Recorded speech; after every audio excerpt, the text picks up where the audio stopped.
Бул аудиокитеп кыргызча аудиокитептер долбоору алкагында даярдалып, Сорос Кыргызстан фонду тарабынан каржыланган. Төлгөчү. Илгери бир кедей болгон экен. Бир күнү аялы: "Сен эркексиңби? Бир жерден ичээрге тамак, кийерге кийим таап келсең болот. Агартып күйнөк кийбесем, алгылыктуу оокат ичпесем, качанкыга чейин эле эч нерсеге жетинбей журдай болуп жүрөмүн", деп күйөөсүн жемелейт. "Мен кайдан оокат таап келейин? Бирөөлөр мага оокатын бекер бербесе, эмне кыл дейсиң? Айтчы, кандай кылайын?" дейт күйөөсү. Аялы күйөөсүнө бир жоолук менен 40 кумалак берди да, ушуларды алып эки жолдун кошулган бурчуна барып отургун. Жоолукту алдыңа жайып койгун. 41 кумалакты жоолуктун үстүнө чачып таштагын. Ар өткөн бер өткөн кишилер: "Ой, бул эмнең? Эмне кылып отурасың?" деп сурашат. Ошондо сен: "Ушул кумалак менен элдин жоголгон малын табамын. Мына бул чачылып жаткан 41 кумалакты төлгө дейт", деп жооп берген. "Жоголгон малын кантип табамын? Эч нерсени билбесем, эмнени айтамын?"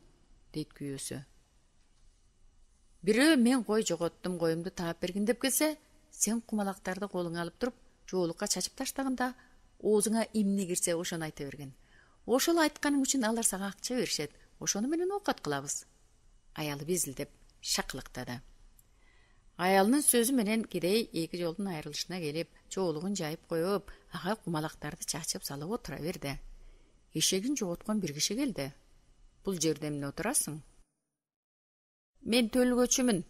Элдин жоготкон малын төлгө салып таап беремин." "Мен бир эшегим жоголуп кетти эле, ошону таап берчи, төлгөңдү тартып", деп баягы киши төлгөчүгө 5 тыйын берет. Төлгөчү кумалагын жоолуктун бетине чачып ойлонуп отуруп калат. Эмне айтаарын билбей, оозуна эч нерсе кирбей тунжурай түшөт. Төлгөчү илгери ооруп, ага табып санаа берип, аяктырганы кылт этип эсине түшөт да, эшектин ээсин: "Сен санаа эчкин", дейт. "Менин жоголгон эшегим табылабы же табылбайбы? Ошону ачык айтпайсыңбы? Санаа эчкенде мен кесел белем, эч оорум жок", дейт баягы киши. "Көп сүйлөбөй барып менин айтканымды кылгын", деп төлгөчү аны жөнөтүп жиберет. Баягы эшегин жоготкон киши үйүнө барып, төлгөчүнүн айтканындай кылайын деп санаа ичет. Санаа тигинин ичин ала баштайт.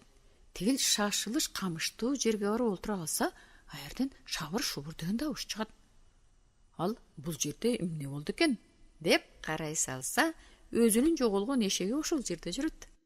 Ал эшегин таап алып сүйүнгөндөн кайра төлгөчүгө келип: "Сен олуя төлгөчү экенсиң, эшегимди таап бербедиңби?" деп сүйүнүп дагы акча берет.